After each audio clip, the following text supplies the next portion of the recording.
All right, there it is, there it is. That's that bell. You're in the championship rounds with King Amin of Essex, hosted by Jay, as always, where we discuss boxing, news, and everything in between. So welcome back, welcome back. What's going on, my brother? Not much, man. This the 12th round, man. This is where we come out, we touch gloves, and we give it all we got. Definitely, definitely, a week has passed, but there's been a lot going on in boxing, which we would definitely get, all caught up on. But before we kind of get to the boxing world, there's been a lot going on with you too.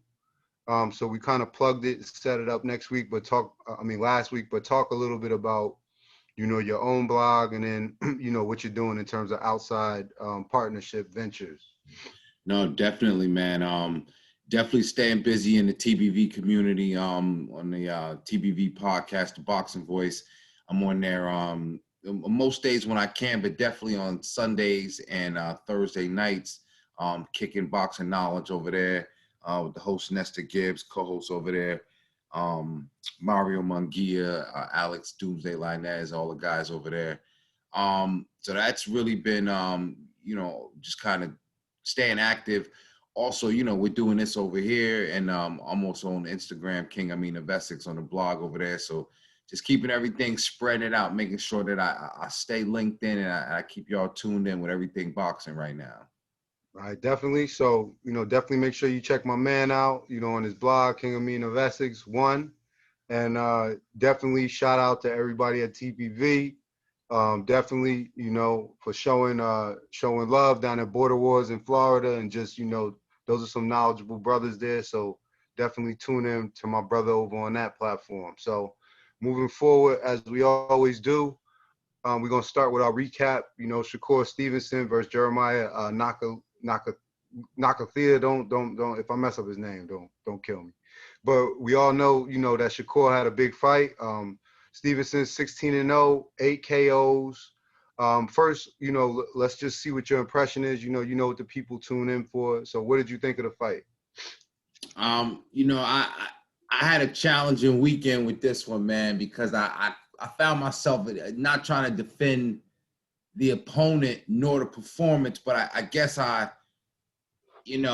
came to a realization that these young fighters, they've been infected by that Floyd Mayweather bug in terms of thinking that, fighting safe and making money and staying undefeated, that is the way to establish your legacy. So as much as I love Shakur as a fighter, the consensus was it was not an exciting fight, no matter how much technical boxing, prowess you observed in it. Um, so, a lot of people were disappointed with the performance. And, we were talking behind the scenes. It sounded like the same thing that was said about the Devin Haney fight. So, you're having this reoccurring theme that sometimes the younger fighters would rather play it safe and make the bag as opposed to making it exciting in the ring. Well, we definitely gonna circle right back to that. But first, I want to start off on a positive. What did you think he did well? One thing I saw that a lot of people, I guess they seem to not care about boxing wise, it was almost like he was playing, catch and shoot with his opponent, because he was he was parrying and catching all his shots, and but he just wasn't throwing combinations, and so and I'm going right to it, because what I can say is, again, you're looking like catch and shoot, but you look like you're playing around. You don't look like you going in there to dominate your opponent, so it was, in that regard, if I'm really being honest, it really, was not much positive in that, as far as entertainment wise. So, some of the criticisms, of course, like you said, playing it safe. They were saying some of the criticisms was that he was throwing single punches, and kind of he didn't go for the knockout.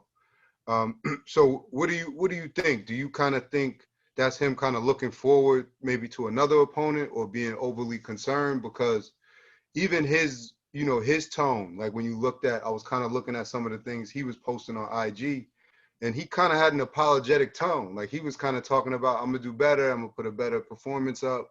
So what you're saying, isn't, it's not like it's not without merit. The consensus that the people had, if he disagreed, I'm sure he wouldn't have had a problem saying it. So what do you think of that? Do you think that he was kind of just looking to the next opponent, what? Thinking about the bag. Yeah, I mean, it's hard to get up for somebody, you know, that you don't either find threatening or you don't see the value in the fight other than, you know, the purse, you know. So his expectation, you remember the previous week we discussed, he wants big name fighters. He wants to fight the best fighters. Right. Will that happen? Does that happen? You know, the business of boxing can sometimes get in the way. So, you know, it might be hard for him to get up for that fight against somebody he know he can beat. So maybe, you know, that's why. But I guess that's why for me it was, you know, I guess saying that if he's in there against a better opponent that he can get up for. And that's the truth of anybody. Sometimes whether it's the young mind or even, you know, the old lover, you know, if your wife get hot for you, you're more likely to jump all over her. You know what I'm saying? If your husband, you know, get himself together, you know, you're saying you're more likely to want him. And so if you give him a worthy opponent, that's, you know, he feel like he really doing something, he might show us a little more. But Right. you know, maybe that's his reasoning. Well, that's kind of, you know, the difference when we talk about sports like boxing and not, you know, not to compare the physical, but the physicality, but like tennis, different sports where it's essentially one-on-one, right? Like you look at some of these, even the best players in the world, when they're on a team, they could take a night off, you know? Yeah. But when you're a boxer, MMA, you know, some of these sports, man, um, if you do take a night off, not saying you won't survive and win, but you're going to be a little bit more exposed is all I'm saying, you know? Absolutely. All right, but anyway, you know, of course, we're gonna always support him. We're gonna wish him well, at least from this side. So who do you see as kind of a potential next opponent, if anybody? Well, they said he's supposed to fight Jamel Herring, which again, I don't like the black on black. You know what I mean? He could have been in there easily Okay. with a more marketable opponent, Okay. Oscar Valdez or Emmanuel Navarrete. You know what I mean? They could have did that easily, but they kind of like protecting those guys and moving them up, moving around in weight class. So of course they're gonna put them in there black on black. I don't like that. But that's top rank, man. Okay. So that's top rank politics. Yeah. All right. So, you know, without further ado, we're gonna move on to the first article for the night. This one comes from SB Nation. Um, So, you know, obviously we know that COVID-19, you know, has been kind of impacting us the last year and a half, 2 years. So this Triller fight, you know, Teofimo Lopez versus George Casambos, this fight got canceled, right, due to Lopez catching COVID-19. So, I mean, I kind of have mixed feelings. We've been talking about this, you know, kind of for a couple minutes. First, I just want to know your impression of the fight being moved to August 14th. What did you think about it? And then we'll kind of talk about the other implications of this. Well, it's the second time the fight was moved, actually. You know, the first time was because of, you know, they alleged that it was the Mayweather event threw them off. So they had to move the fight, you know, to this particular week in June. Mm-hmm. Now, you know, you go from here to the COVID thing. So me, if I'm watching a long play, it looked, you know, it's a couple things I could say. I'm disappointed that the fight is not happening because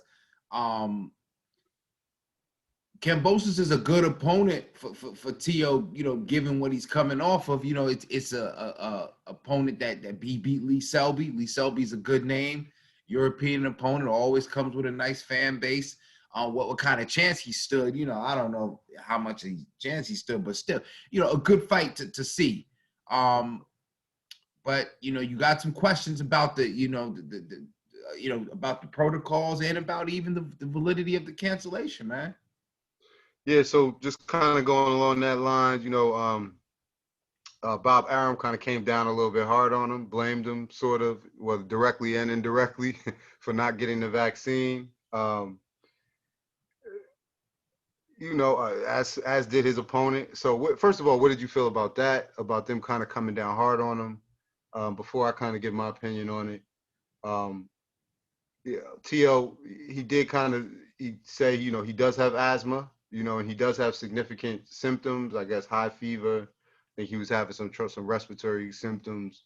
But what did you think of kind of what the reaction was? I kind of the reaction. I didn't think anything, especially Bob Arum's reaction. Bob is full of antics. Okay. And Kambosos is again that kind of opponent. He gonna run his mouth and talk slick. They had a lot of build up, so it's just a lot of lip wrestling, man. But again, like I said, this is the second situation with this fight. If you're looking at the long play, so it's a lot of funny business, if you ask me. Okay. I mean, I kind of look at it both ways because, again, you could kind of see, when you read the comments, of course they're playing up the fight, and his opponent's gonna be like, yeah, whether he said he got COVID-19 or leprosy, he's ducking me, So I get that part of it.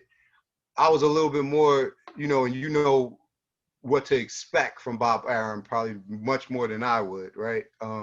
But I was a lot more kind of disappointed in his reaction, both, I guess, from a businessman's perspective and from a health perspective, right?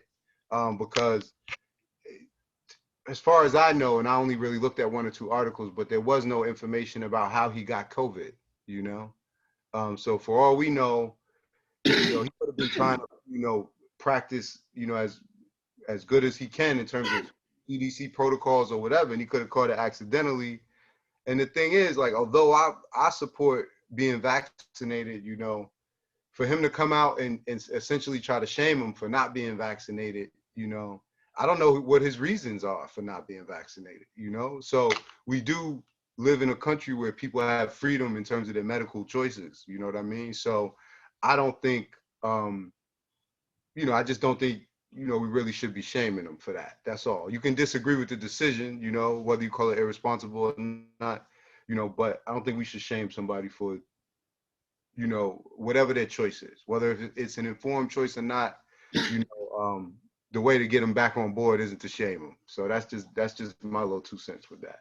Well, Bob Arum is also the kind of promoter that's going to tell you, the fighter he's promoting, he's going to say, oh, I can't get this guy a fight. He's costing me money. His fights are terrible to watch. You know what I'm saying? He's going to tell you about a fight he's promoting. So that's what I'm saying. Well, reaction is like priceless, Bob. Yeah, and you know what? It's what you said, right? Because kind of, I didn't mention it, but he also was talking about the money aspect. He was like, yo, this guy, it was almost crazy because first he started talking about, not being vaccinated, blah, blah, blah. But he pivoted real quick and was like, listen, a lot of people are losing money because this guy's not fighting. You know what I mean? So obviously the bottom line is what's most important. So, maybe the health part of it, he's not even really thinking about it. He's just like, listen, if you've been getting paid off the brand, and protect the brand or whatever. I don't know, but whatever. All right, so listen, moving right along to the next article we got from ESPN. Tyson Fury, Deontay Wilder again. Okay, they back in the news. This is a highly, highly anticipated fight, trilogy fight. It's going down July in Vegas, as we know. They recently had a press conference, a very tough face-off, where the fighters had to be separated. I mean, you know how I feel about that anyway, man. They had to be held back, but it is what it is. We know that how the press run is sometimes leading up to the fights. But I guess one of the big things was Tyson Fury was running his mouth, obviously, and Deontay Wilder was surprisingly silent, throughout most of the press conference. So what did you think about that? And then I guess I got some specific questions about how do you think Fury is going to perform based on some of his predictions. I mean, there's two ways to look at it, man. On one hand, you could look at it and say, I ain't got nothing else to say until we get to the ring. Right. I don't want to say nothing because if I do, I might go off, blah, blah, blah. Or on one hand, you could say, see, Fury did a lot of talking. And it's not just the fact that if you're Deontay Wilder, you came there, you said, all these accusations, about how he tried to murder you and, they the loaded glove. Fury not too recently said, yo, both you and Malik Scott are a bitch. I'll beat you both on the same night. He was talking real crazy. Yo, I mean, he was talking greasy, bro. Yo, like, it ain't, and I don't, listen, the people want to hear what you got to say, but I just got to charge you. I got to throw some gasoline on this fire. At the press conference, I think Malik Scott had to kind of talk up for Deontay Wilder because Fury was going at him. You know what I'm saying? And I related it to like Key and Peele with Luther, the anger translator. I'm like, yo, if Wilder ain't gonna say nothing, Malik Scott, is, I guess speaking for him, but it's like, yo, I would even, my issue from the very beginning is when you don't say nothing at all, then don't say nothing. Right. But you can't be halfway say like, yo, what, y'all niggas want to jump me like y'all did last time when we went outside on 12th Street? Hey, you want to tell or you not going to tell? Like, you know what I'm saying? So if it's an issue, it's like, all right, you know what? I ain't gonna wear no suit and this motherfucker better not cheat me again. You know what I'm saying? Speak to it, but you can't say something and then not say nothing. And I was gonna say something before, but but who am I? Who am I? It wasn't me that was offended against, but I'm telling you, with all, and nobody gonna sit up there and say, yo, this man is a bitch, and his boy Jay is a bitch. Like, I'm just saying, you'd have to see me for something. Self-control, no self-control. We're gonna get paid more money once I slap the shit out you at that press conference. We're gonna get paid more money because they really gonna want to see that fight. You know what I'm saying? Like, they gonna see that shit. If you talk, he's a bitch, I'll beat them both on the same night. And you gotta feel a certain way because you already put hands on you. You're right. And my thing is, unless Deontay Wilder is being trained by Mr. Miyagi, bro, he missed the mark, right? It's just more antics, bro, because either it's accusations, either he loud talking, or now he's not saying nothing, right? But there's nothing just even, Just come to the press conference, stare him down like everybody else, talk, slick in his face and get in there and handle your business. But when the focus is always on something else, accusations, being silent, and they missed the mark because Fury stole all the headlines. You ain't gonna go past the 7. You know what I'm saying? I think he was talking about I wrote this one down. He said, I gave my game plan away the last time because he couldn't do anything about it. So I'm going to give it away again. You know what I'm saying? Just the disrespect just got worse. It's almost as if, remember the kids you went to school and they parents just say, listen, just ignore the bullies, right? Yeah. Not stand up to them. Just ignore them. Yeah. You know what I'm saying? And then they wonder why they end up buying the bully lunch all year. You know what I'm saying? This is what it kind of seems. I'm not saying Deontay Wilder is a victim, but you know what I mean. No, it's absolutely. Like silent strength, bro, in a warrior sport. That's like saying, like, oh, I'm going to get hooked off on first. And then, you know what I'm saying? Like, come on, man. Put your hands up, Yeah. And that's, that's kind of the position I take on it. Like, I get, the strong silent type, but if you was going to be silent, you got to stay silent and come back with a vengeance. You don't start saying a whole bunch of things and then you don't confront, like, there's healthy confrontation. You know what I'm saying? Like, if you that upset and You know who has portrayed that? I'm not even saying he is that, but has portrayed that and has been in enough wars where he could probably say that? Somebody like Manny Pacquiao, right? Yeah. You want to say he's a strong, silent guy? Yeah. But at this point, Deontay Wilder? Come on, bro. Because Manny Pacquiao he'll also come out. One of the famous quotes, I tried my best, but my best is not good enough. Right? Because there's strength in the simplicity of his statement. Right. Wilder never came out. So when Malik Scott is saying, yeah, you know what? Yeah, you hit me. You did this. You did that. Man. Wilder's sitting there not saying nothing. He's like, yo, basically, look, if Fury said it, like, I hooked off on both of y'all and y'all ain't gonna do shit. Like, right. Fury sitting there like, yo, I beat up you and your brother. Why you bring your brother when I beat him up too? Yo, get knocked out like your punk ass father used to. That's what he told him. Yo, we gotta move on, yo, because now we just talking shit, yo. It's crazy, bro. We just talk about response. We just talk about response to adversity. Listen, on another note, though, before we kind of, and this leads us into the next, article, I just think we got to take a second and kind of talk about the impact of Trello. Like, I wanted to get your opinion on that, right? Because, and again, I obviously didn't see it coming, but I mean, when we talk about streaming, right, and the impact of these streaming services and technology, you know, there probably were people that might have told you they thought Triller was a joke a couple of months ago, a year ago, whatever you want to call it, right? Like it or love it, call them legitimate fights, not legitimate fights. You know, they're putting asses in the seats, and they're as long as they can put legitimate bags out there for these guys, especially post retirement.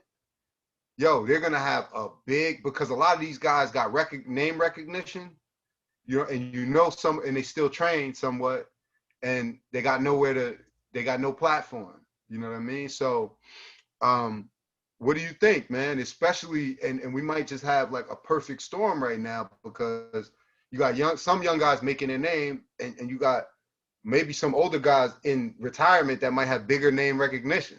So Yeah. you tell me what you think. I might have said some bullshit. Correct me, but what do you think about it? Yo, the one issue we might have with Triller is the long-term sustainability to pay those fighters. So let me just wrap with Okay. you on that one. I think it's Jake, right? I don't know if it's Logan, but you know, they just signed a deal with Showtime. So the cash cow, you know, yo, that's what the draw was. Yo, we got the Paul brothers over here, but now Oh, the Paul brother go and take the Mayweather move and go to Showtime. But see, that could have just been a part of it. They said, look, in order for you to get this Floyd fight, you got to sign with Showtime. You got to give us 2 of your circus joints to be part of our circus joints. You know what I'm saying? And then they got the other brothers still on the Triller app, but still, you still got a lane for De La Hoya. We're gonna talk about that in a little. You still have a lane for a guy like a James Toney and Shannon Briggs. If he can get somebody in there that can match him, you know, these guys can clear, you know what I'm saying, the medicals. It still is that proving grounds, bro. Like you still got guys that healthy, they're active, name recognition. And yeah. you just want to see, like, what do you stand to lose to see 2 guys of the same caliber outside of their prime? Right. I mean, again, you know, I just wanted to kind of take a minute and just talk about the impact, because, I mean, again, when you bring up that they, you know, one of the Paul brothers signed with Showtime, that's an interesting point, right? Because, um, you know what, and I have no proof of this, right? But I just keep thinking about all throughout the build up to the Mayweather fight, how Mayweather kept talking like he would be talking shit about them, but then he would also be talking like kind of like they was business partners. Yeah. Yo, we all in this for generational, and kind of talking like I'm helping him and all of it. And so, you know, if a deal with Showtime was coming up, you know, obviously Mayweather had knowledge of it. You know what I mean? So I I think they may really be thinking about, you know, about the platform after boxing. You know what I'm saying? Like, especially when and that kind of leads us into our next article, right? With De La Hoya, you know, versus Victor Belfort, right? So, Yeah. what do you think about this fight? Because, you know, we got Victor's getting ready to fight Evander in December after he fights De La Hoya on September 15th. So again, this is another, you know, boxing, you know, fight that's kind of moved, I don't want to say off the mainstream, but onto the Triller stage. Yeah. So what do you think first about De La Hoya? Are you even interested? Will the fans be interested? And then we'll talk about Evander. Yo, it's just a spectacle of it, man. It's will De La Hoya be in shape? What kind of shape will he be in? And how will he do if he's in good shape and or if he even shows up? So yeah, they're gonna tune him for that. But it's a gimme. It's a softball. It's like, yo, a De La Hoya off of 6 Coronas can probably, you know, knock out a guy that can't box. You know what I'm saying? Right. And De La Hoya off of, you know what I mean, anything else, you know, he might be in bad shape. So that, again, it might not go down, but we got to see what kind of condition he's in. Right. Yo, and again, this is business. So he ain't got to be in fight shape, you know, and I am sure we ain't got to worry about De La Hoya testing positive for steroids. I'm just talking about, is he going to be, you know, is he going to be able to pass the drug screen? He's going to have alcohol in the system, you know, during the fight, before the fight. Is he going to be taking it seriously? He said, no, it's just exhibition. I had a few beers, right? Remember, he didn't even take the duties of co-hosting. You know what I'm saying? Or being a commentator seriously. You know what I'm Bro, saying? what I'll tell you is this: is that Victor Belfort hasn't fought since May 2018, former lightweight champion, UFC.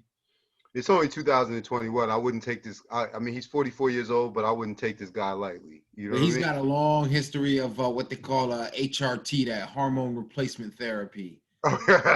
He does? This is handpicked. This guy may show up in there with turkey tits because he can't get no more steroids or whatever kind of. And you know what? That's a very good point. You know what I'm saying? And of course, we got to point out like the differences in terms of, I, you're always going to be disadvantaged when you go to somebody else's turf, right? So differences in stance, distance, timing, all of those things are going to impact the fight. Obviously, Oscar De La Hoya.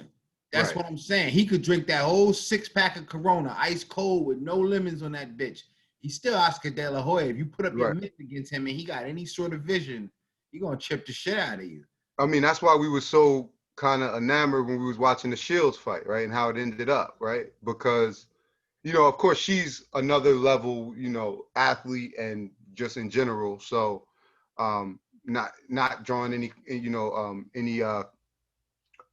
we're not trying to draw like equivalencies there, but just in terms of the two sports and crossing over, the difficulty of it. So what do you think about, you know, him fighting this Vander in December? Is this kind of like two tomato cans? Is he gonna be 0-2 or what? What do you think? Listen, he might just be, depending on how much of a joke he creates, or if he wins. Okay. You know what I'm saying? Like they gotta get James Toney in there though. James Toney kind of cat. Even if he lose, he winning because he gonna keep talking so much shit. But if Oscar is in there against somebody like Evander, he's got to be taking it seriously because Evander might be broke, but his squabbles is sharp. You know what I'm saying? No, Victor's fighting Evander. Oh, yeah. Well, nah, yeah. I don't see how De La Hoya gets in that mix. You know what I'm saying? Well, see, you ain't supposed to, and this is where you ain't supposed to care about this. This is like WWF, you know what I mean? This is where entertainment meets boxing. Like, you know what I'm saying? You keep trying to add legitimacy to this. And I don't know where it's going, but it's entertaining. So we're going to have De La Hoya, you know, in Belfort in September, and then we're going to have Victor Belfort in Evander in December if he survives. So we're going to see, man. The people obviously like it, though. So my question is to you about this whole kind of setup with older boxers and, you know, MMA stars, former MMA stars. Did Floyd start a trend? And is this a good thing? Yo, remember, this has been going on for a long time ago. You know what I'm saying? I mean, whether it's movie type or real life type, you know what I'm saying? I always bring up the example, Antonio Inoki versus Muhammad Ali.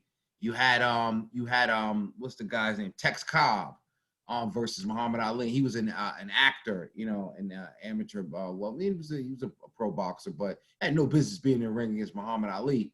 You know what I'm saying? So you had you know, even Roddy Piper and Mr. T. Mr. T had a legit boxing background, and Roddy Piper, you know, I don't know if he just thought he was a tough guy, whatever. But you got these joints where it's like, yo, we're gonna put him in there. So just the idea, because it's the primal nature in us. Like, yo, what if you know what I mean, this fighter versus that kind of fighter? We just want to see it. So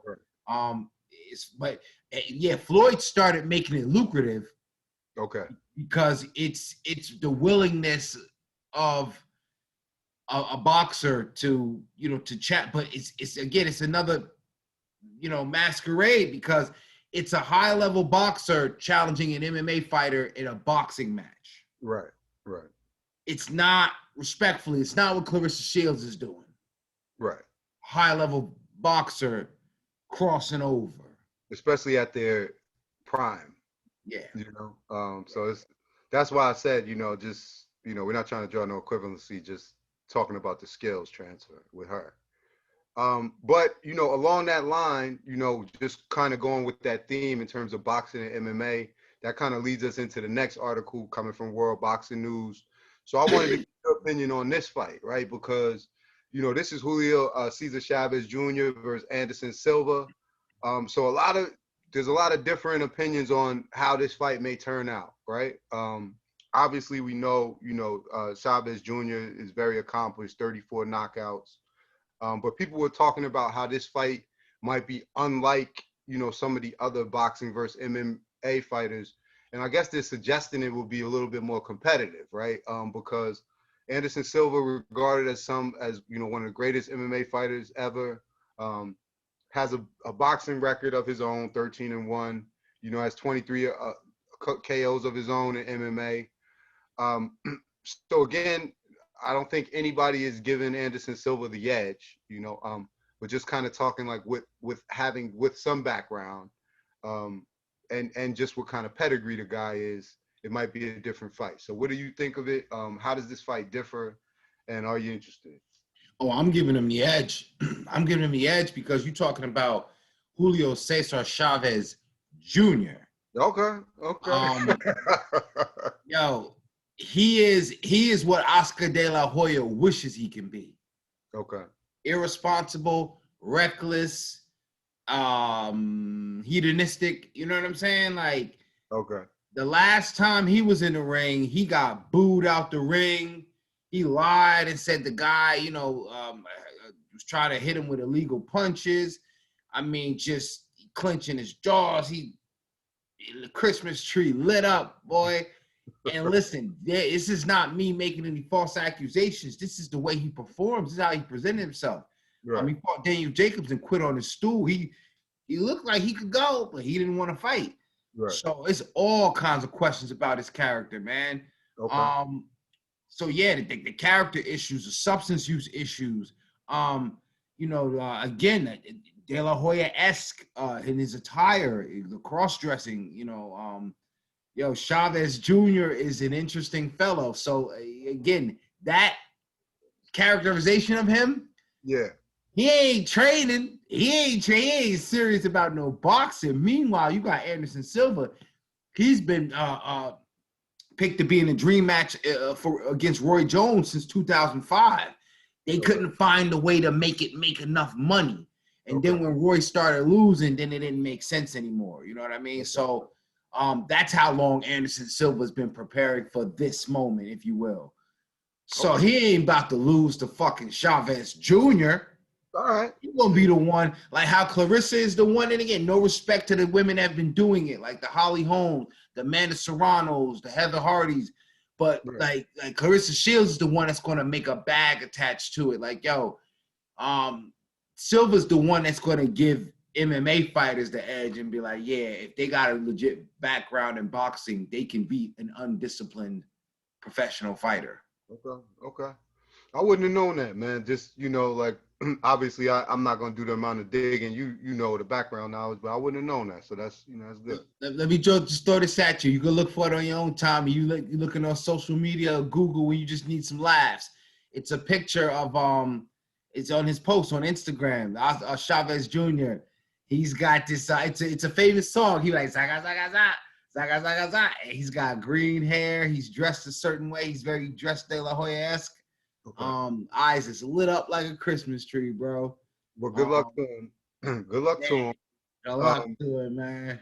And, like we said, this fight is coming up on June 19th. It's in Mexico on pay-per-view. So I don't have to get you to predict the winner, You're going to say zaga, zaga, zaga. Zaga, zaga. All right. Moving right along. Anything else you want to say about that fight? Absolutely. Matter of fact, his pops, look no further than his pops, is going to be on the undercard against Hector Camacho Jr. So, rest in peace to Hector Camacho Sr., but Hector Camacho Jr. is on the card, and I'm not even going to go there. Chavez Sr., the sins of our father. You know what I'm saying? I think if you put too much pressure on your son and then you still make him entitled, this is what you get. In a lot of ways, I'm saying as an older man that should be retired, you know how like you see like the grandparents raising the kids in a way, you see like in a way Chavez Jr.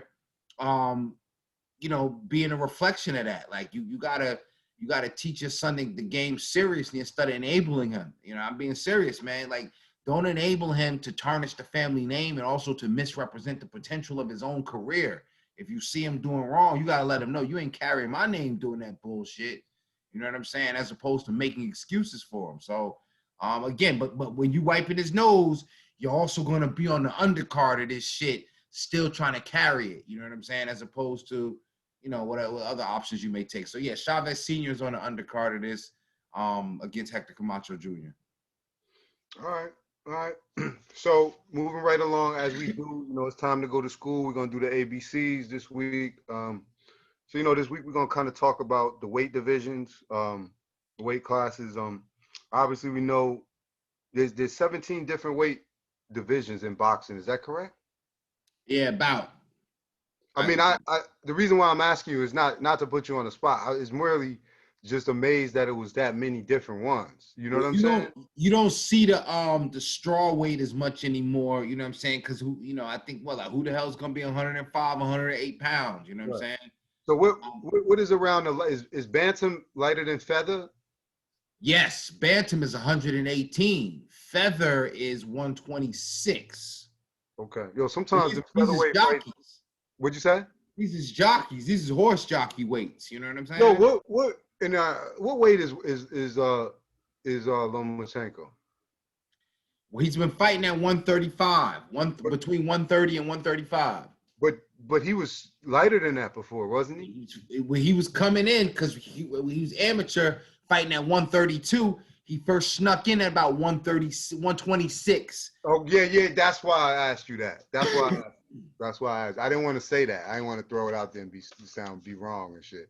But all right. So listen, we're gonna talk a little bit about weight classes, weight divisions. So today we're gonna talk about heavyweight, middleweight, and kind of welterweight. But just in general, what is the difference between just some words that I was kind of reading over and just kind of looking beneath the surface that everybody might know? When we talk about weight class and weigh-ins, what's the upper and like lower limit when a fighter is weighing in, and what's kind of the importance of that, if any? Well, it's for safety. It's for safety and to have a clear, distinction between the weight classes. So, for example, you got some sanctioning bodies, I believe like the IBF. If the fight is sanctioned at 147 pounds, which is welterweight, they have a rehydration clause. You cannot hydrate more than just say 8 pounds over the weight class. So if you're fighting at 147, you can't come over there, more than 156, 154. You know what I'm saying? They're not gonna let you come in there, too overblown. Just for some, I think it could be 10 pounds over. You can't come in more than 10 pounds over. But then there are some fighters that will put that in the contract, because then there is no exception. We scheduled for a 147-pound fight, and this joker come in here at 160. Damn. How the hell he do that? Sometimes it's legit, sometimes it's not. But that's why you try to keep the weight limits. You try to keep the fighters. Be careful about that. You could cancel an entire fight because somebody's overweight. That's really not fair. Okay. And for those of us who are amateurs in terms of like some of the language and the technical terms, what is you hear people talking about a catch weight a lot of the time. So what exactly is a catch weight, and how does that impact the fighter or the fight? So a catch weight, best way to describe that is like, yo, you from, you in Philly, I'm in Newark, let's meet in Trenton. You're gonna meet at an equal distance, relatively equal distance. And a lot of time that's used for fighters in between weight classes that want to make something happen. Okay. So if you say, yeah, this is a middleweight fighting at 160 pounds, and I'm a welterweight fighting at 147 pounds. Oh. You know what I'm saying? If we want to fight at a catch weight of junior middleweight, right? 154 pounds.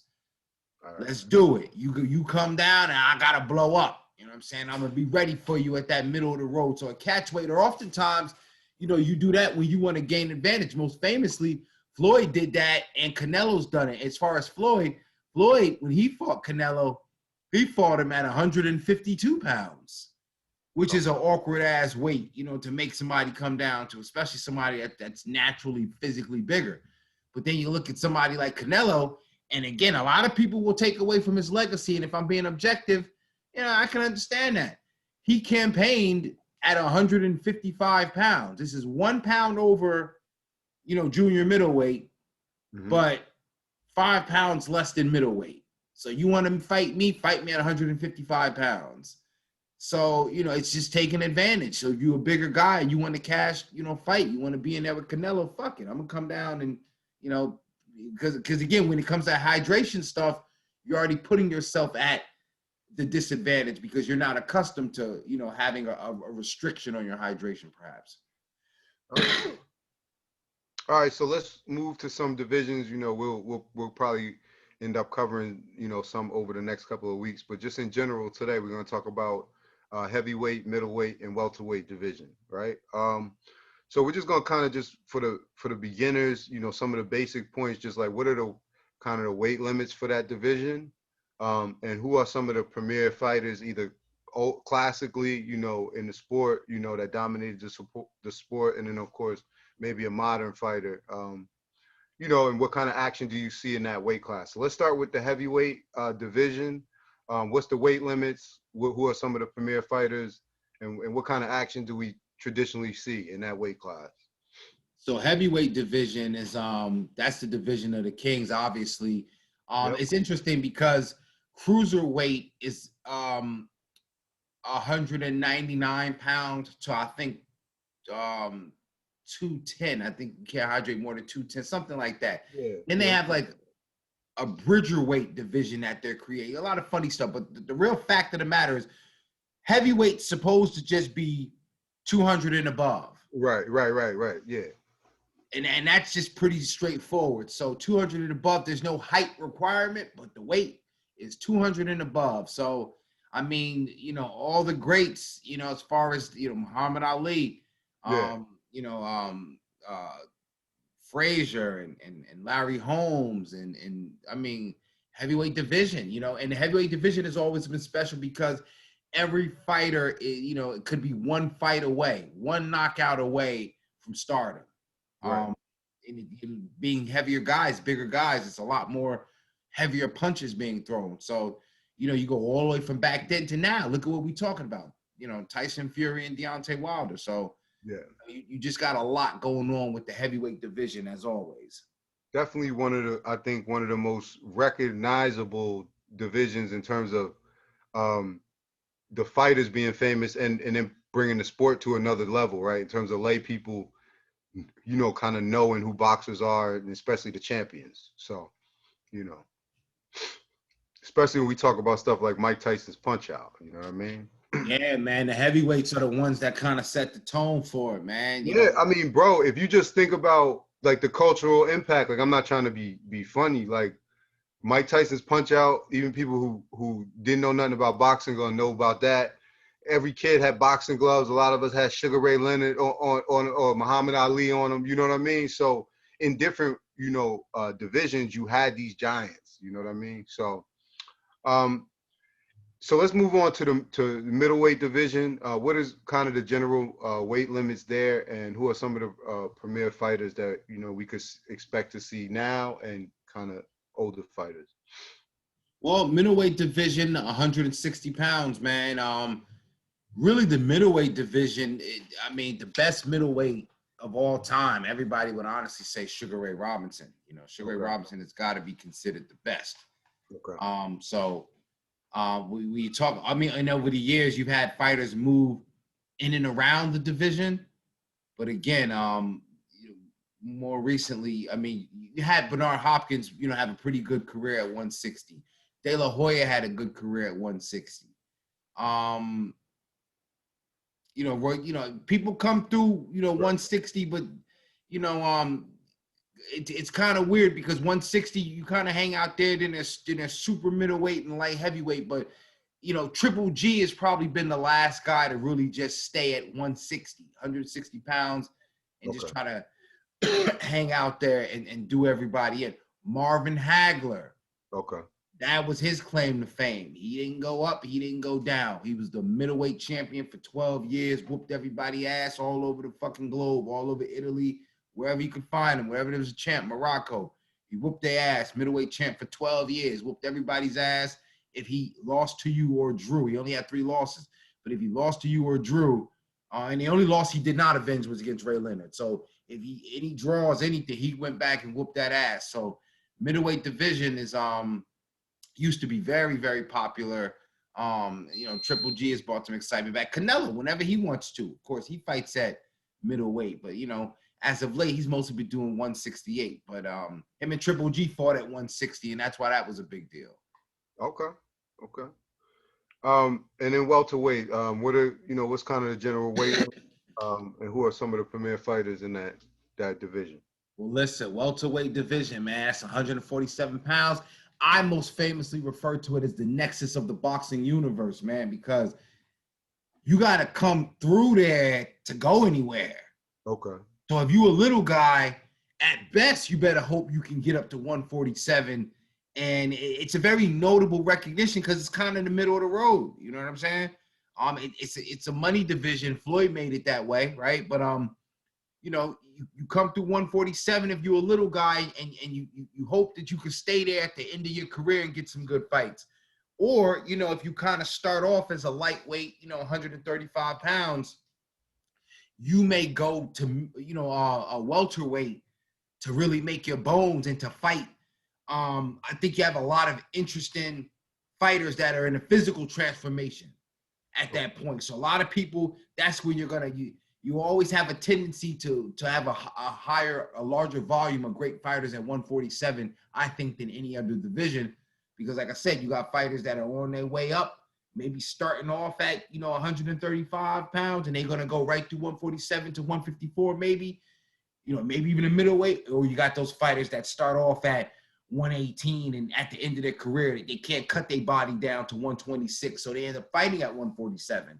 Right. So it's a great division. It can get very, very crowded. You can be shark food easy at 147. All right. All right, so always appreciate the free game. I always say they better get it while they can. You know what I mean? Because you moving onward and upward fast. So as we always do, we're gonna move to our last piece. And we're going to kind of talk about the upcoming fights and events for the people. A lot going on the 19th, right? A lot of title fights, man. Yeah, man. So I guess first, let's talk about the WBC women's flyweight title. Zamora versus Esperanza. That's a 10-round fight. What do you think about that? What do you expect? Well, that's what's going to be good, man. I'm always loving women's boxing. The women's boxing in the UK get a lot more notoriety than it does stateside, but going to be a good fight to see. Michaela Mayer is she's known. I think she has to get more. This her first title defense too, but she's got to get more spotlight with the belt, and I think people can get a chance to see how really good she is. I mean, we got to be honest, man. We talking about marketability. Right. It's pretty easy on the eyes, you know what I'm saying? And you need that in boxing. We'll be lying. We'll be lying if Mayor? Yeah. Okay. We'll be lying. Even though her opponent has some pretty nice weigh-in attire, you know what I'm saying? But this is where we're at. You got to sell it because, Beauty and the Beast, Ebony Bridges set it off.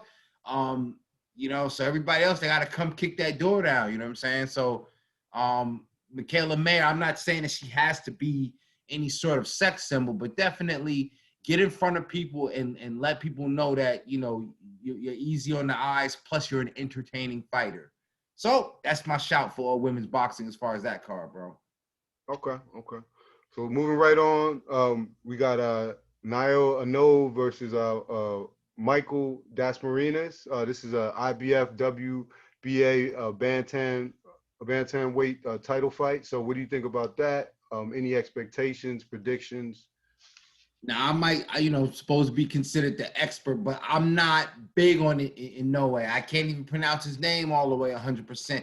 I'm not really a fan of the little guys, man. Okay. They call him the monster.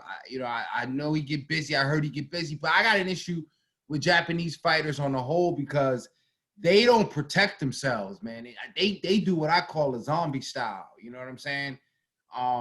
What is that? Just keep coming forward. taking shots, looking like damn, like no facial expression, movement at all, just taking the hits and coming forward. You like, yo, I don't know, like it's just a very violent style of fighting. And with the younger guys, excuse me, the smaller guys, it's already a fast-paced, high-volume punches.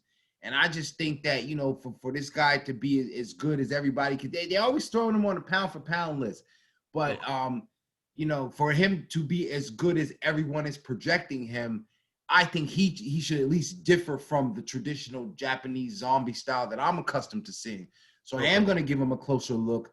I got no prediction other than that if this is Top Rank, he's probably projected to win unless this other guy is coming in on the upset special. So I'm going to do my homework, and I'm hoping that this is going to be an exciting fight, especially in lieu of us losing the Lopez-Kambosos fight. Okay. All right, so moving on, we got another 10-round featherweight fight to talk about. Adam Lopez versus Isaac Dogbo. So what are you thinking about those guys and getting in there tomorrow? What do you think about that fight? Don't be surprised if this is the most exciting fight on the card. Again, if I know what I know about Top Rank, Inoue may get his opponent about it in the third, fourth round. Michaela Mayer, people, I'm sure they'll enjoy it, but they're gonna have to, get used to, what they're gonna be presenting as far as, women's boxing and that. But this Adam Blue Nose Lopez, he's a fighter. He like the Arturo Gattis and the Mickey Wards. He just gonna slug it out with you. He has he's a Buddy McGirt trained fighter, so he has the capability and he's got the resources for defense, but sometimes he just throws caution into the wind. He's in there against Isaac Dogbo, who's moving up in weight. He's susceptible and vulnerable to power, but he also got his own little punch too. So it might be a little bit of a slugfest, a shootout. And they both got 38s in this close range. It's might be nasty. It's might be nasty. All right. So it sounds like it's going to be a lot of action. So make sure we're going to tune into that one. I'm certainly going to be on the lookout to see who pulls out of that one. But last, is certainly not least, we got Jamel Charlo versus Juan Maíz Matil, middleweight title fight. A lot of people always excited when any of the Charlo brothers fight. Always putting on a good show, and a lot of people, a lot of supporters, a lot of places. So, what are you thinking of this fight? Are you predicting Charlo to be the winner, as I am assuming, or is this going to be a tough fight for him? Well, listen, I heard, I got to do my research. I'm sure somebody, some genius will correct me if I'm wrong, but I think Charlo missed weight by some significance. Now, if that happened, that means a lot to me. And this fight will mean that maybe he's moving in that direction, because they've been talking about, either Charlo, moving up and moving around. And what I mean by that is if this guy moves up, right, that puts him closer to a fight with Canelo, right? Because this is middleweight. Canelo's fighting at 168, and there's always been a lot of chatter. Well, what if the Charlos? What if the Charlos? What if the Charlos? So if he's having problems making 160, this puts him right in that conversation at least. Okay, maybe if not Canelo, let's put him there against David Benavidez or Caleb Plant. So, and then that makes some room if his brother want to come up from 154 to 160, because these guys probably won't stay in the division together for much long, any amount of time. So, what do I think about the fight? I expect Charlo to do business. I don't got nothing bad to say about the Charlos, except I don't like the way they was, talking slick on each other. I mean, but we got brothers. We know how it is. So we don't want to see these guys do that sort of shit in public. But you know how it is amongst brothers. Yeah. Other than that, man, it's Lions only. And man, like, yo, these guys is for real, man. All right. Well, we certainly gonna tune into that one. For me at least, that's the biggest fight of the night, that I'm gonna be looking out for. But it's certainly, a bunch of other ones that look like it's gonna be great action, and definitely newer fighters for me to kind of look at. So anybody else you want to shout out or kind of talk about before we get out of here? Of course, we want to encourage everybody to subscribe, follow my boy on TBV, and also on his blog. And we want to thank everybody that takes the time, to listen here. Continue to subscribe, leave comments, like the videos, and all that good stuff. But anything else you want to say or highlight before we get out of here? Yeah, definitely, man. You know, I'm always trying to bring the spotlight on our boys. So I'm gonna shout out. We did an interview earlier this week with Dylan Price. He's out in South Jersey. Matter of fact, he's out there in Turnersville? And they just opened up another gym, but he's out there, man. Dylan Price, South Jersey boy. They out there getting it. And very proud of that strong fathers, strong black fathers. I like that combination. So that was a pretty good interview. Y'all check that out on the Boxing Voice. And definitely don't forget to check me out on Instagram. You know what I'm saying? Keeping it all the way succinct and precise with the boxing predictions for the weekend. Got the coverage and should be back on TBV to tie everything together. And, y'all listen, y'all stay tuned because even though this is round 12, the championship rounds will be back. We adding a nice little special twist to it. And we're going to keep y'all in tune with what it is that we do when it comes to boxing. Definitely, my brother. So just make sure y'all check my boy out, on his blog and on TBV. And we want to thank everybody for tuning in, of course. Continue to subscribe. And with that, we're going to wait for the bell, and we'll see you in round 13, I think, right? 13. You know how they ring that 12th round bell. They be like. That's right. That's it. All right, bro. All right, man. Later.